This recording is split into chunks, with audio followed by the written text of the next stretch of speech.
Jai Shri Radhakrishna. Welcome to Sangeeta's kitchen. कशा आहात तुम्ही सर्वजण? मस्त आहात ना? मस्तच राहा. चांगले चांगले पदार्थ बनवत राहा आणि खात राहा. तर छान असा झटपट असा होणारा नाश्ता म्हणजे रवा ढोकळा नाश्ताची रेसिपी आज तुमच्यासोबत मी शेअर करणार आहे. तर त्यासाठी मी 1 वाटी रवा आणि 1 वाटी दही घेतलेला आहे. गाजर किसून घेतलेला आहे मी आणि हिरवी मिरची घेतलेली आहे आणि इनोचा एक मी पॅकेट घेतलेला आहे. तर सर्वात आधी आपल्याला एका मिक्सरच्या भांड्यामध्ये रवा आणि दही याची छानशी अशी रवाला अशी पेस्ट करून घ्यायची आहे. तर रवा आपल्याला इथे असं मीडियममध्ये वापरायचा आहे. एकदम असं जाडसर आपल्याला रवा इथे वापरायचा नाही आहे. तर पाहू शकता अशा प्रकारे आपल्याला रवा पेस्ट अशी करून घ्यायची आहे. तर आपण आता एका बाउलमध्ये काढून घेऊया. किंचितचं असं पाणी टाकून घ्यायचं आहे आपल्याला त्याच्यामध्ये आणि छानसं असं मिक्स करून 5 मिनिटासाठी आपल्याला हे बॅटर असं ठेवून द्यायचं आहे.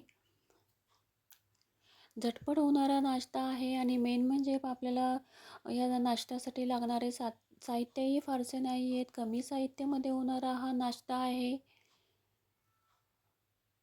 तर छान असं मिक्स करून घ्यायचं आहे आपल्याला व्यवस्थित असं आणि 5 मिनिटासाठी फक्त आपल्याला हा झाकून देऊन ठेवून द्यायचा आहे, जेणेकरून आपण इथे रवा वापरलेला आहे तो छान असा फुलून येईल असा.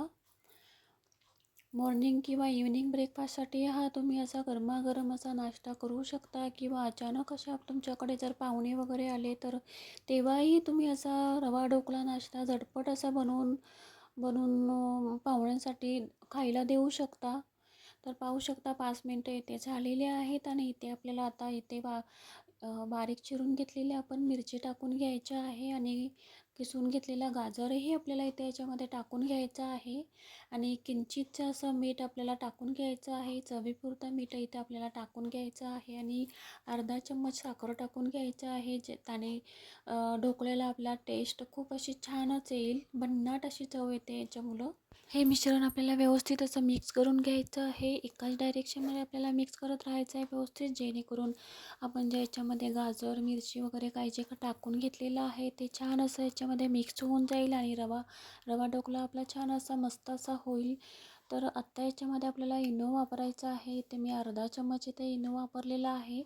तर इनो ॲक्टिव्ह होण्यासाठी आपल्याला 1 चम्मच पाणी टाकून घ्यायचं आहे त्याच्यामध्ये आणि पुन्हा एकदा हे मिश्रण आपल्याला व्यवस्थित असं मिक्स करून घ्यायचं आहे. मिक्स करून घ्यायचं आहे आपल्याला हे सगळं मिश्रण. आपल्याला ज्याप्रमाणे आपण इडलीसाठी बॅटर तयार करून घेतो तसंच आपल्याला इथे बॅटर तयार करून घ्यायचं आहे. तर असं आपल्याला हे मिश्रण रवा ढोकळ्यासाठी बनवून घ्यायचं आहे. आता ज्या भांड्यामध्ये आपल्याला हा ढोकळा बनवायचा आहे त्या भांड्याला व्यवस्थित असं आपल्याला तेल लावून घ्यायचं आहे. तर इथे मी छोटंसं असं स्टीलचं भांडं इथे वापरणार आहे मी ढोकळा बनवण्यासाठी. तर त्याला मी व्यवस्थित असं तेल लावून घेतलेलं आहे. तर हे बॅटर आपलं व्यवस्थित असं त्याच्यामध्ये टाकून घ्यायचं आहे.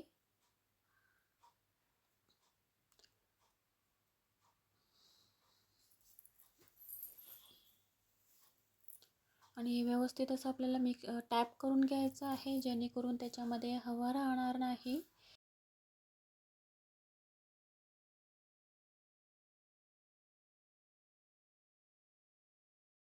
स्टीमर छान असं आपला सेट करून झालेला आहे. तर त्याच्यामध्ये आपलं भांडं ठेवून देऊया आणि आपल्याला व्यवस्थित असं 30 मिनिटासाठी आपला हा ढोकळा छान असा स्टीम करून घ्यायचा आहे.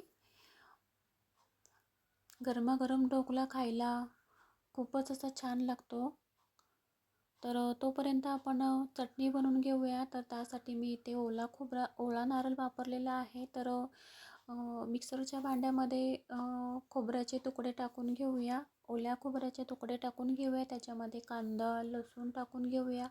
एक इथे छोटासा असा आळ्याचा तुकडा आणि मिरची टाकून घेऊया आणि इथे आपल्याला शेंगदाणेही टाकून घ्यायचे आहेत आपल्या चटणीसाठी आणि छान असं 1 चम्मच मीठ टाकून घेतलेलं आहे. अर्धी चम्मच साखर टाकून घेतलेलं आहे आणि थोडंसं असं पाणी टाकून छानशी अशी चटणी करून घ्यायची आहे आपल्याला. तर पाहू शकता अशा प्रकारे आपल्याला चटणी करून घ्यायची आहे आणि तोपर्यंत आपला ढोकळाही छान असा स्टीम झालेला आहे, छान असा रेडी झालेला आहे खाण्यासाठी. तर तो आता आपण बाहेर काढून घेऊया, एका प्लेटमध्ये काढून घेऊया आपण तो आता. तर पाहू शकता छान असा फ्लफी सॉफ्ट असा रवा ढोकळा आपला रेडी झालेला आहे खाण्यासाठी. तर याच्यामध्ये आपण गाजर किसून टाकून घेतलेला आहे. त्याच्याने रवा ढोकळा आपला छान असा सुरेख असा झालेला आहे. त्याला असा कलरही खूप असा छान असा आलेला आहे. तर व्यवस्थित असं आपल्याला सुरीने कट करून घ्यायचं आहे. त्याचे पीसेस करून घ्यायचे आहेत आपल्याला. गरमागरम असा रवा ढोकळा चटणीसोबत खायला खूपच असा छानच लागतो. भन्नाट अशी चव लागते रवा ढोकळ्याची. तुम्ही नक्कीच ट्राय करा आणि कमेंट करून मला नक्कीच कळवा. माझी रेसिपी जर तुम्हाला आवडली असेल तर लाईक करा, शेअर करा, सबस्क्राईब करा. Bye bye. भेटूया पुढच्या रेसिपीमध्ये.